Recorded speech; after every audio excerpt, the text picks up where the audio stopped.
Welcome to the Predictable Revenue Podcast, where sales leaders teach you what's working for them so you can build it yourself.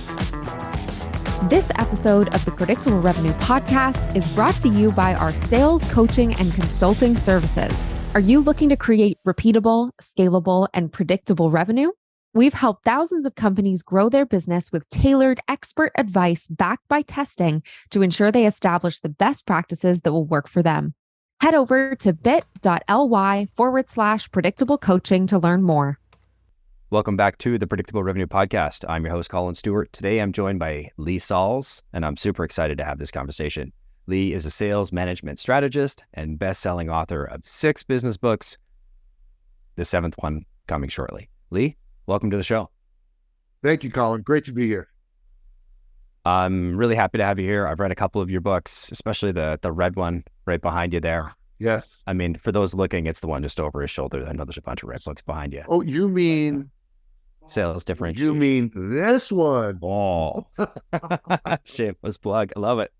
And then I think the other one you referenced that you read was this one. Got it. So it's always neat to have the author of books I've read and enjoyed on the podcast. The conversation is going to be a little bit different than the books that I read, because today we were talking about the biggest mistake that executives make when building their sales organization. Lee, I'm really excited. I'm curious, what's your thought here? What is the biggest mistake? Well, I'm going to tell you a little story about a client of mine. So a number of years ago, this is a minor league baseball team, very, very prestigious, very successful. And in my work with them, at night, on the weekends, I get these panic calls from the owner of the team. So-and-so just resigned. And it was catastrophic.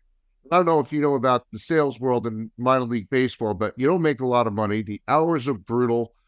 Baseball season is the spring and summer, so you're working at night, you work in the weekends, you work in the holidays, and if you're good, I mean really good, you make about $50,000.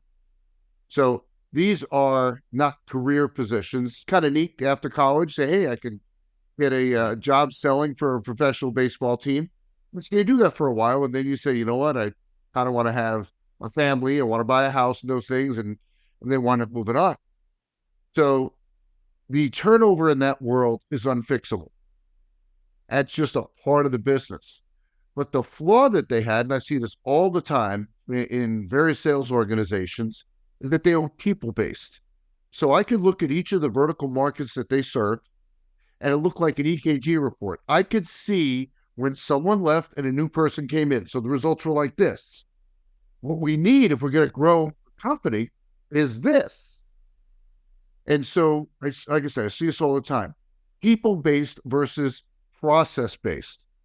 So what we did was, because her first question for me was, how do we reduce the turnover? And I said, what if we can't? Because when we really started talking about these roles, they're not career positions. As a matter of fact, one of the challenges they have in minor league baseball is you have early 20s to mid 20s, and then they leave and they go have the rest of their career. And a few come back in their late 40s, early 50s, come back and they say, okay, now that I've had my career and the kids are out of the house, I can pursue an opportunity in that space. I said, what if we shifted the focus of the business from being people-based to process-based? And Collin, my expression is, like your people, love your process. And I'm not advocating for being mean to salespeople. Mm-hmm. But if your foundation of your sales organization is people, you're going to have this EKG thing. And maybe a lot of our listeners are going, yeah, that sounds like our company. But when you're process-based, means you have the systems, you have the framework in place that when people come and go, you have a mechanism to bring that new person in, pick up where the prior person left off, and you get this effect instead of this effect. And that's what we did. We shifted the business. We said, we can't change the turnover. It just is. It's a dynamic of that industry. And we built everything around process. And Collin, you know what happened when we did that? The panic calls went away. It would be a casual conversation. Oh, so-and-so resigned, but that's okay. We got a new person we'll bring in. And all of a sudden, it went like that. So That is the fundamental flaw that I see, not just in minor league baseball, it's across all different industries, where the foundation is our salespeople. And it's a catastrophic event when someone comes in and says, by the way, I'm moving on, I'm leaving. What do? All the domain knowledge is walking out the door. So that's where I counsel executives, I counsel CEOs, I counsel sales leaders. Forget what the results are. That's not what we should be looking at. What's the foundation of that sales organization? Is it the salespeople, or is it the process that you've built? Totally. That's my rant for the day. I love it. I mean, it's so easy. Everybody's, I think especially any company that started in the last 10, 15 years, it's people are your core, people are your core, people are your core. And it's so easy to miss the forest of the trees that, yes, people are absolutely incredible and you need to have the right folks. But if the right people aren't running the right process, then you're leaving it up to random chances. Did you find a hero salesperson that can miraculously figure out the right thing to do?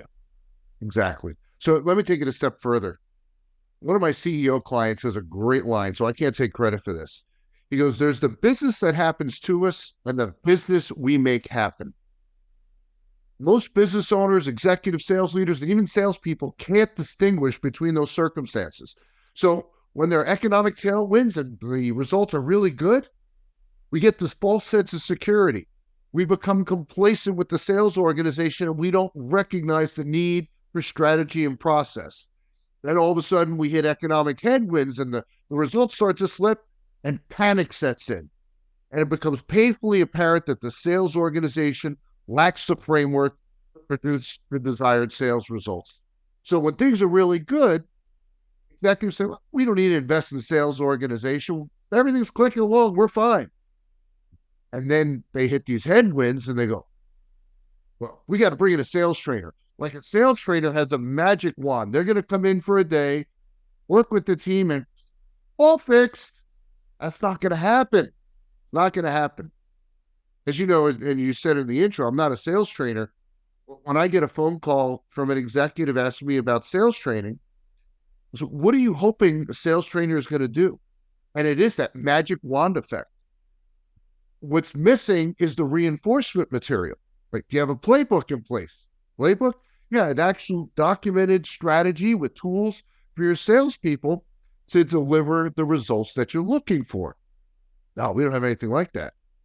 And so then I'll take them back to high school. Oh, remember the lab you did in high school science class of heated atoms, where you had this flask, a Bunsen burner, and you had to heat water, right? And so the atoms went crazy when the heat was applied. What happened when you took the heat away? They returned to a static state.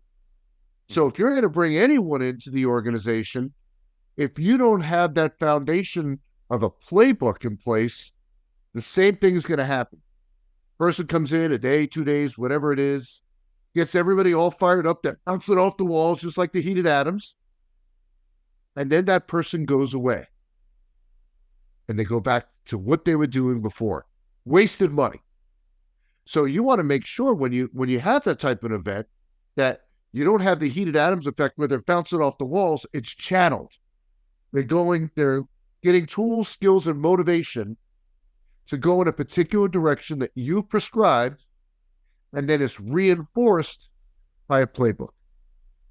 And I love that it's what you're designing the organization for is long-term, consistent results, not flash in a pan. Hey, let's come up and boost our motivation or boost our, how good we feel for the next 30 days. That's right. This is the less sexy. This is the less exciting. I remember being in sales for the first time, and the word process, I think I had a strong allergy to. And candidly, I wasn't a very good salesperson in those first few years. But it all worked out, didn't it? Eventually, yeah. I don't want to say how long it took me to work it out, but I appreciate the word process now. I think, it's interesting. Go ahead. Salespeople that are watching this interview may be bristling when they hear process, and I'm sure just like you did, you're thinking it's micromanagement. Mm-hmm. And my challenge back to any salesperson that is feeling that way is this. You name a company, that is considered a sales powerhouse, that lets their salespeople get up in the morning and decide how they're going to sell entirely on their own. Name one company that's a sales powerhouse that lets their salespeople do it. I'll quit the business right now. You can't name one. When you look at successful sales organizations, the entire organization framework is prescribed. That doesn't have to mean it's micromanagement. It shouldn't be micromanagement. As a matter of fact, the name of my firm is Sales Architects, because what I do is I build the framework for sales organization, but I leave all kinds of room for the salespeople to add their style, their personality. Because without that, we could just have robots doing it. Totally. I mean, I think the question there is, do you think you as a salesperson are smarter than and have more experience than every other salesperson, strategist, leader, founder that has worked at the organization? Because in a perfect world, or even in a good world, that is what the process sums up, is this is what has worked for everybody in the past. Do you think you are smarter than everybody? That's right. The answer to my question was yes, I did think I was smarter than everybody back then, and it didn't work out well for me. But then eventually you figured out, someone has failed. Multiple people have failed. The institution has learned something from that. And we said, let's stop doing the things that make people fail. And these things here that are really working, let's get everybody doing that. Mm-hmm. That's the concept. Yeah. I mean, I honestly, when I'm reflecting on it now, I feel like I didn't get good at sales until I had to teach somebody sales. And that's really when I had started predictable revenue, and I had to go, okay, well, what do I do and how do I do these things? And then I started trying to tell a rep, this is what you do. This is what I do. This is what you do, which also didn't work very well. And it took me a couple of cycles to figure that out, that it wasn't just about do what I do. It was coach the rep. And there was kind of a growth curve for me to figure out, okay, I've been a good salesperson. I'm trying to figure out how to be a leader. I'm trying to figure out how to grow a sales organization. Those are three different things. Totally. And we're only talking really about, I'll call it new client acquisition, right? One segment of a sales organization. But when I talk about prescribing the entire sales organization, how you hire salespeople, how you onboard them, your sales compensation strategy, how you manage the team. It shouldn't just be happenstance. Yeah, I think I'm going to meet with them today. There's no structure to the meeting. It's just I come in and talk to them for a half hour, and that's about it. Everything needs to be prescribed in that sales organization for optimal results. No, it sounds like there's a bit of a framework in terms of like a sales organization's, maturity. When I started, I was a fairly immature rep, but that's not just on an individual rep basis. I was starting this new company. We were very immature. I was a very immature leader when it comes to, building a sales organization. It took quite a bit. So I'd love to help me understand the core kind of components, because I've heard a few of them. I just want to make sure I capture them all. Yeah. So when we talk about, and I use the expression sales organization maturity, I'm not talking about boo-boo, I'm not talking about the silliness. When I'm talking about looking at each function, each phase of the way we handle that sales organization and improving it over time. So there are three expressions that are used synonymously: sales department, sales team, and sales force. I don't mean the CRM. Sales department, sales team, sales force. I don't look at them as synonyms, but rather as stages of maturity of the sales organization. So if you take those three and you marry that with the 6 components of a sales organization: new client acquisition, account management, sales management, hiring, onboarding, and compensation, because what else you got other than those 6? Yeah. Say for each one of those 6, we need to really understand if we have fully optimized the functions within it. So one of the things that I've done over the last 10 years of my work with sales organizations is to assess and evaluate each of those 6 aspects using those maturity stages. But based on all of that, I've just launched an assessment tool called the Sales Organization Maturity Assessment. And let me start by saying it's free. This is not a sales pitch. I'm not trying to sell you an assessment tool. But just about every assessment you've ever come across is for the salespeople. Can you sell? Right? That's the answer that's supposed to reveal. Most of the time it's done in the hiring process. Sometimes it's done with the existing team. That's not what this assessment tool is for. This is for the business owner. This is for the executive. This is for the sales leader. And it's going to reveal this answer. Have we built the sales organization framework that can produce the results that we want? That core question is what's answered. And not only that, for any area that's deficient, it says, here are the things to do to mature your sales organization in hiring, in onboarding, in compensation, in new client acquisition, etc. So it's not just, here's what you got, it's here's what you got, and here's how to mature that particular segment. I love that. And I'd love to kind of dive into a little bit on each one of them. Sure. Because I think it kind of warrants I'd love to understand a little bit more. And so let's start with new client acquisition. This is kind of top of the funnel.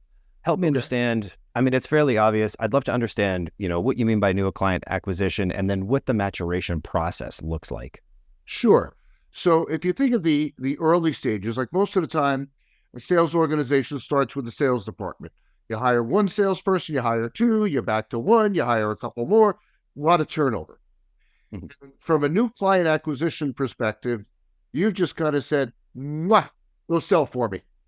There's no clarity on what the right prospects look like, the steps of the sales process, what we should be asking, what success looks like in a discovery meeting. And the idea is that over time, what should happen is the sales organization learns. And so one of the things that I counsel my clients to do is to foster an environment where they can continually learn and improve.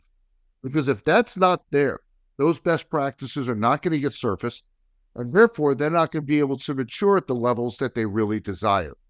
So when we look at new client acquisition, on one end of the spectrum, we look at the sales department, we've just said, hey, there's a huge opportunity out there, go sell something to somebody. That's kind of the extent.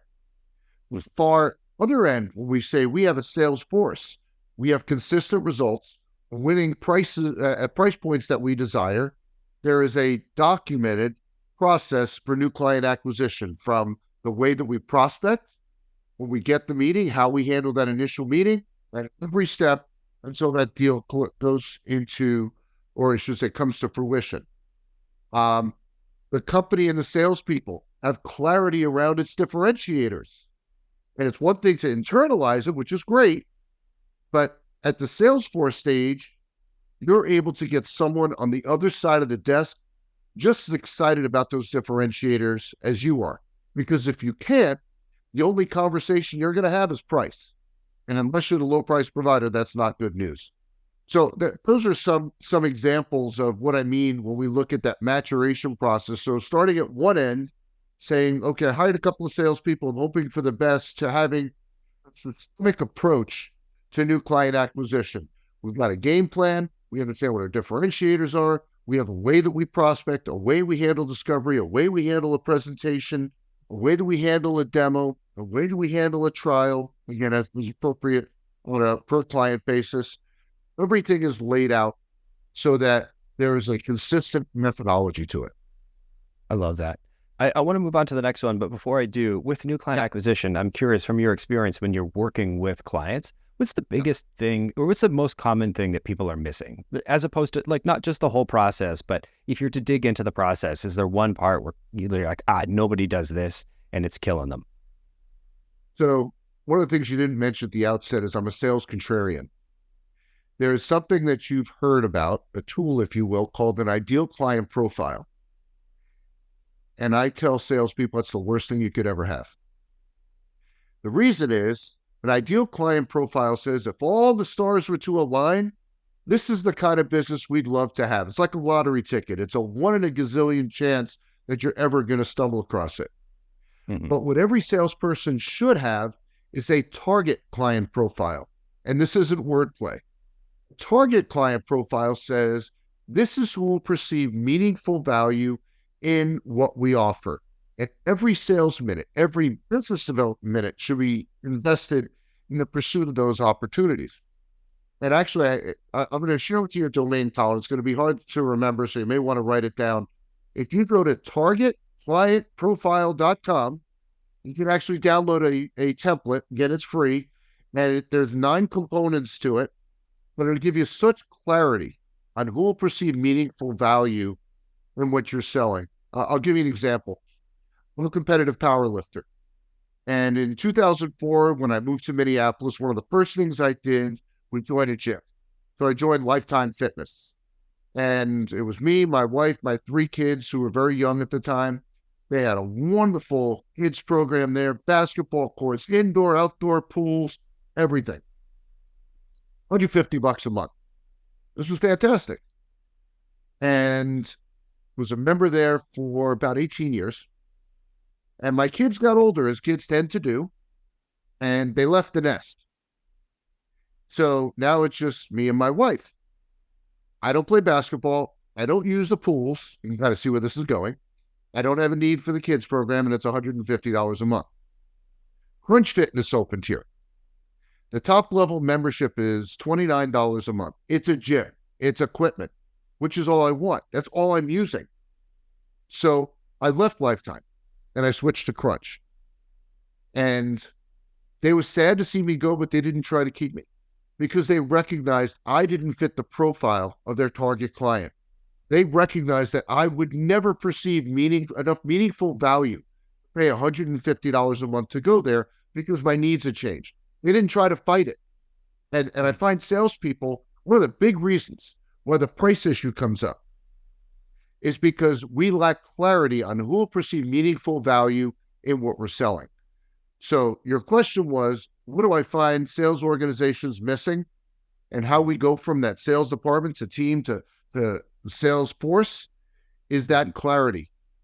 So let's not waste our time, because I see it all the time, I'm sure you do as well, chasing deals that we lose at the finish line, did all the work, invested all the time, glorious commercials, invitations, all this stuff, and we lost. And it was overpriced. And when I say we lost overpriced, what I mean is that they didn't perceive enough meaningful value in what we offered to support the price that we presented. And they were never going to perceive enough meaningful value. We should have known it up front. If we had that profile, when we were conducting discovery, we would have learned that they didn't have enough interest on this side to support that side, and let's not waste our selling time chasing it. That's great, Lee. I really appreciate you sharing there. I'd love to move on to account management here. Sure. So help me understand what you think of, or how you think about account management, and then what the maturation process looks like. Okay, so when we talk about the sales department phase, there's a lot of confusion around the expression account management. A lot of business people, and I mean from the owner down to the salesperson, who confuse customer service for account management. So let me give you some easy definitions for that. Customer service is a responsive function. They reach out to you for something, and the measurement is, did you do it timely and did you do it accurately? Account management is a proactive function. Now, I'm not talking about people. I'm talking about functions in both cases. It's a proactive function to provide meaningful value above and beyond what it is you're selling. And so what I see in the sales department phase, again, in that elementary phase, if you will, is there's a lot of overlap. Everyone gets the same level of account management, or even worse, and I'm sure you've seen this. The nicest clients, even though their revenue contribution and their margin are the weakest, the nicest clients get the most account management. Well, there's an investment, there's a cost associated with account management. So when we talk about going through that maturation process, we ultimately determine a ranking of our clients beyond recognized revenue. Because let's say, for example, we'll pick a mega company. Let's say you're doing $2,000 a month with Amazon, but the wallet is $1 million. You want to treat them like a small client when the opportunity is $1 million? I wouldn't think so. But if you, again, looking at these phases of maturity, a lot of companies have nothing but an ABC ranking entirely by revenue contribution.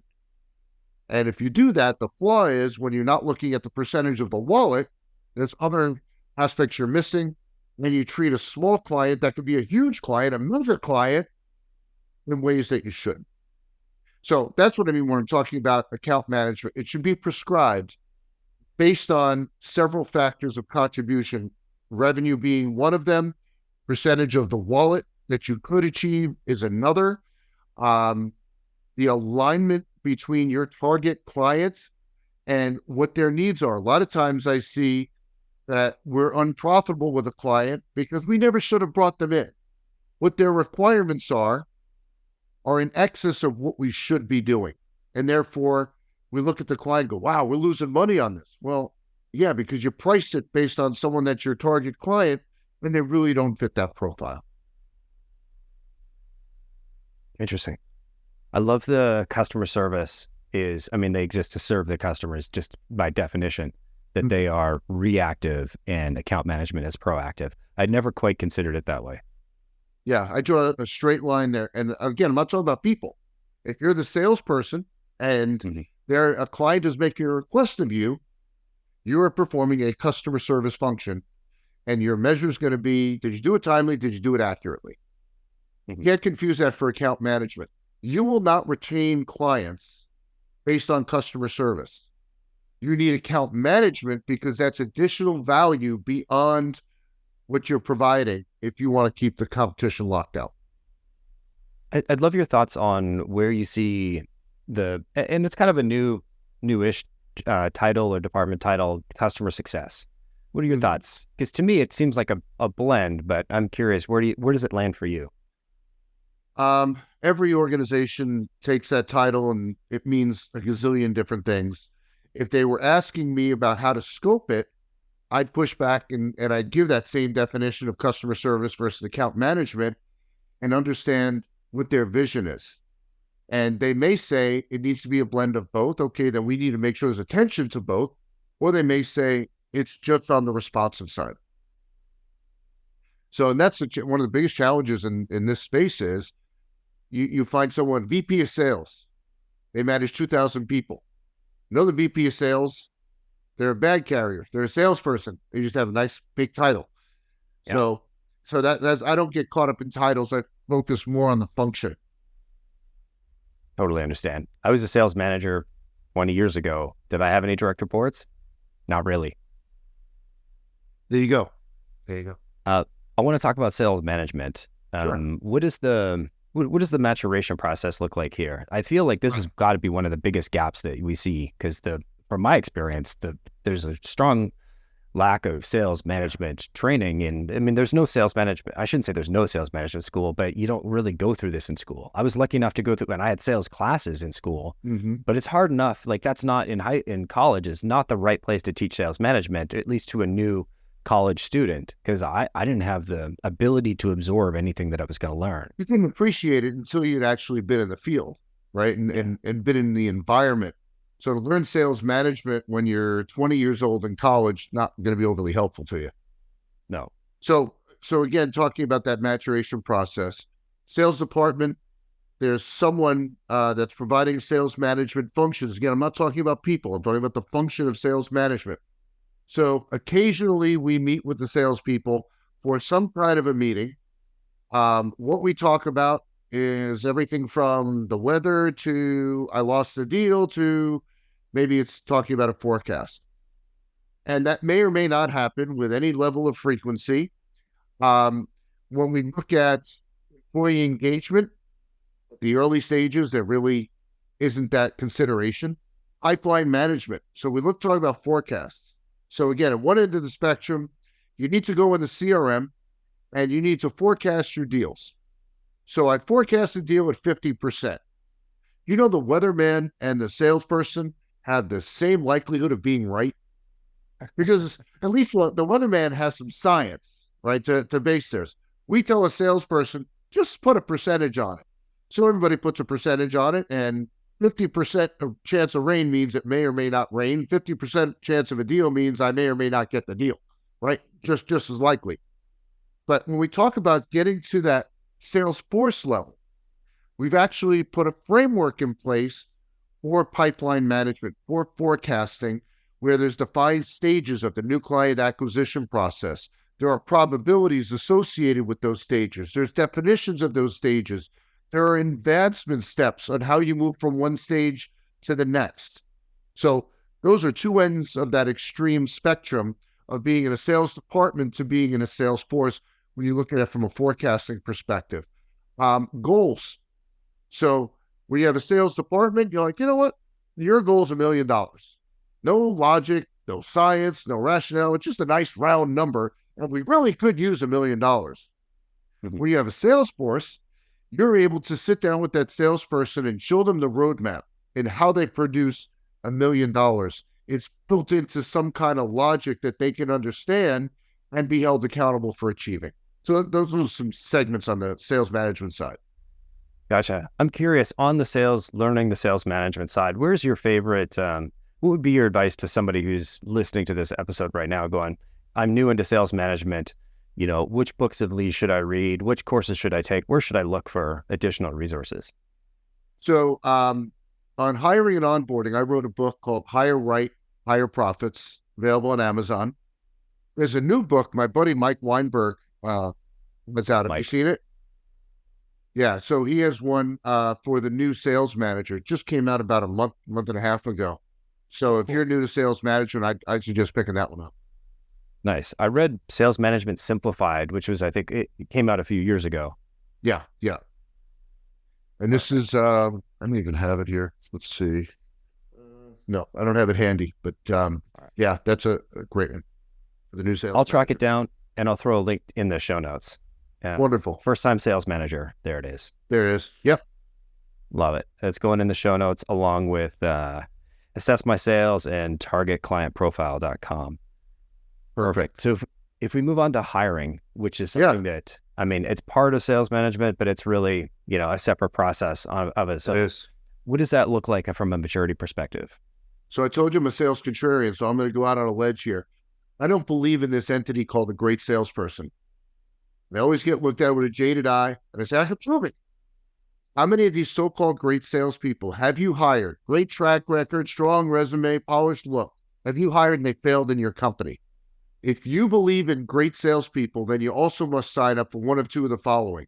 Either that salesperson showed up on your doorstep, completely forgot how to sell, or your company is the worst company in the history of business to sell for. It's got to be one of those two if you believe in great salespeople. So when you're at that sales department phase, you say, I'm looking for a great salesperson. Well, what does that mean? The great prospector, the strong closer. If those are the only two attributes that would lead someone to be successful, hiring salespeople would be really easy, but it's not. So my issue is the placement of the word great. At the sales force level, we're looking for the right salespeople with the potential to be great in a specific sales role. That means that we've analyzed the role, we've determined the factors that would lead someone to succeed, fail, or underperform in the role. Based on those factors, I call them performance factors, we've now put together a candidate evaluation process that allows you to compare and contrast those performance factors with the candidate. So we're not looking for a great salesperson, we're looking for the right one with the potential to be great when we talk about that maturation process. I love that. And when it comes down to hiring, it's not just about hiring the right people or people with potential to be great. That's just kind of the start of it. The next step is onboarding. So onboarding, right. Help me understand onboarding here. Sure. So let's talk about the output of the hiring process. The output of the hiring process is not a great salesperson. It's someone with the potential to be great in that specific sales role. And so if you don't have a structured onboarding experience in place, you're going to have a problem. So when you're at that sales department phase, you get one of two approaches. The fire hose treatment, where they drown your material for a week and then say, go sell the value.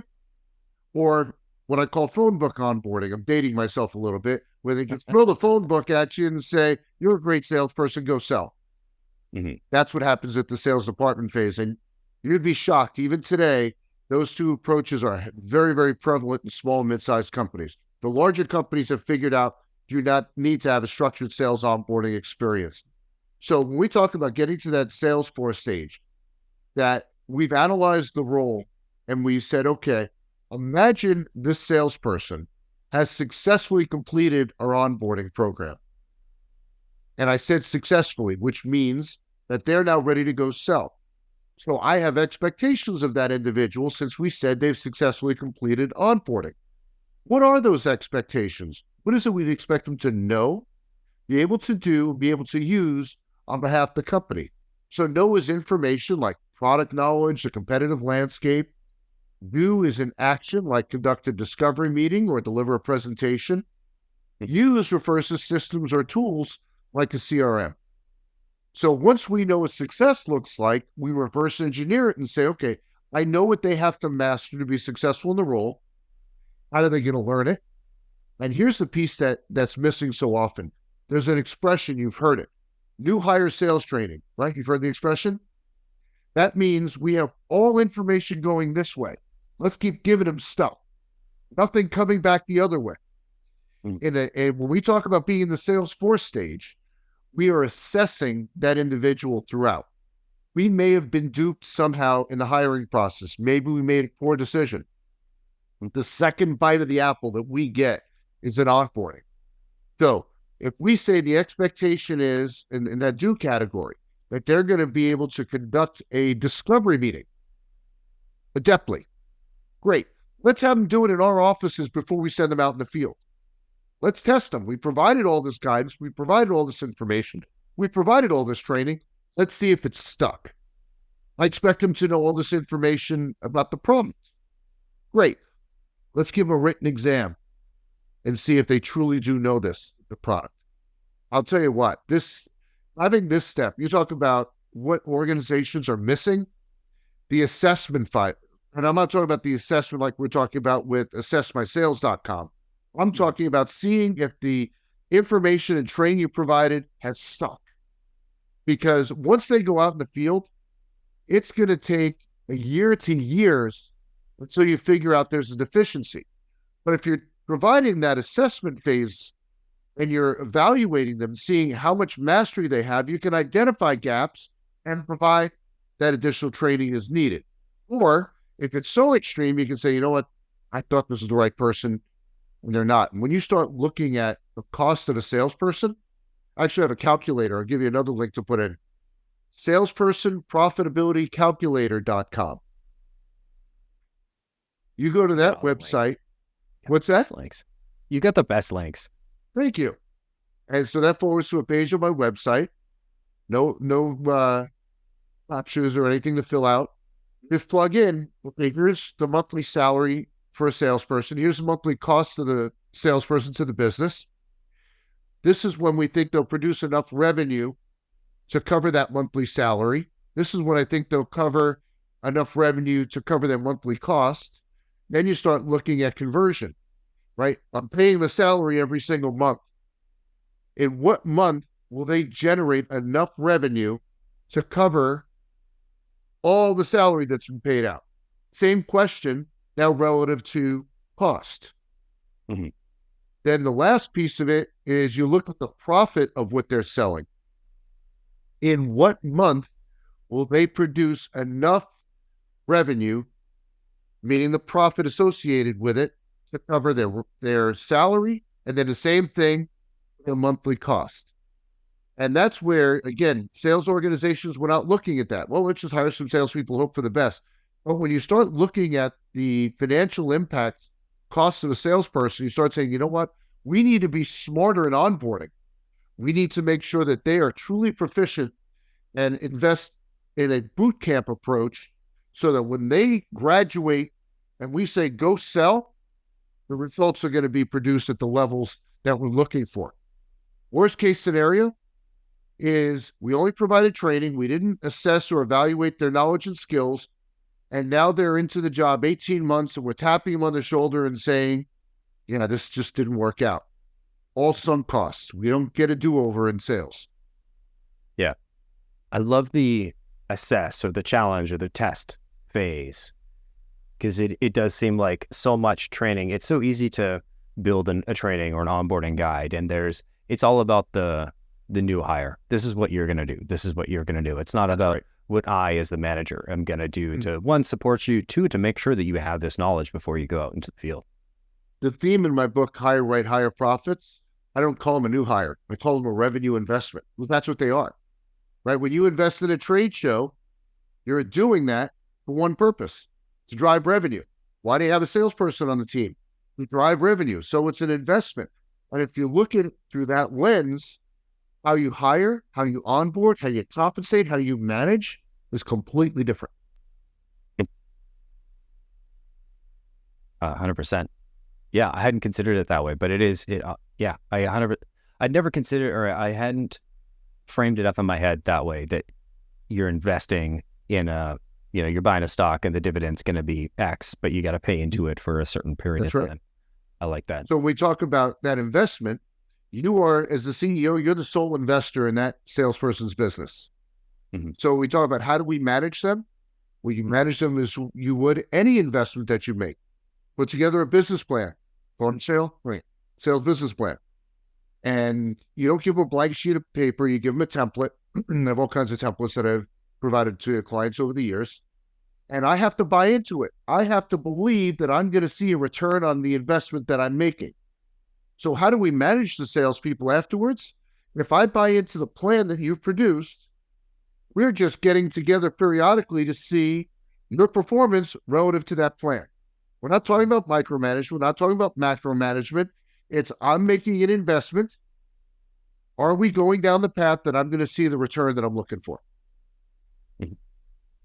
When coming up with that plan, how much should the sales leader contribute versus it's all on the AE? Because I imagine there's a mix of like, you want them to own the plan, but you also want to shape them with the best practice in the process of this is what's worked before.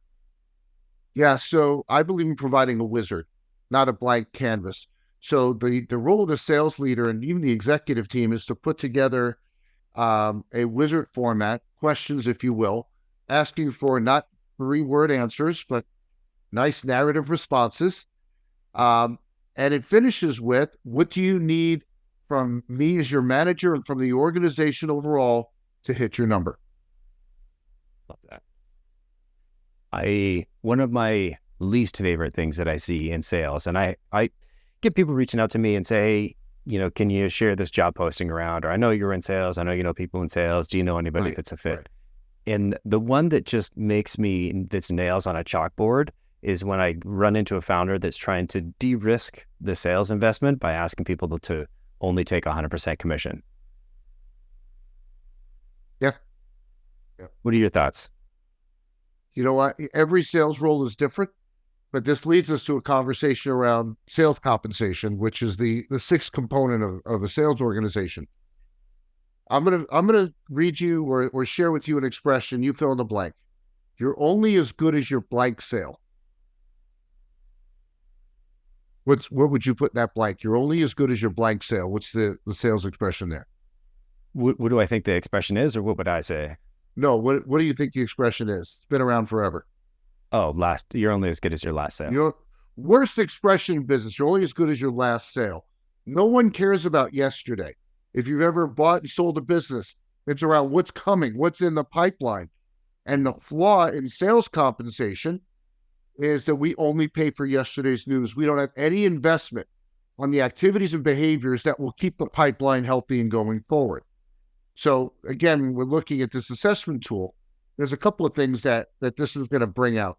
One of my common mistakes is, or that I see, I should say, is we give them a quota, and there is no correlation between quota attainment and earnings.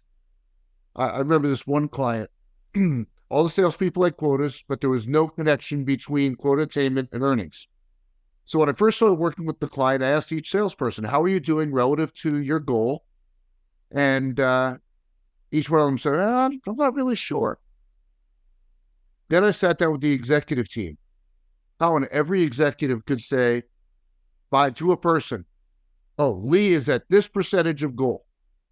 They knew what the goal was and how they were performing relative to it.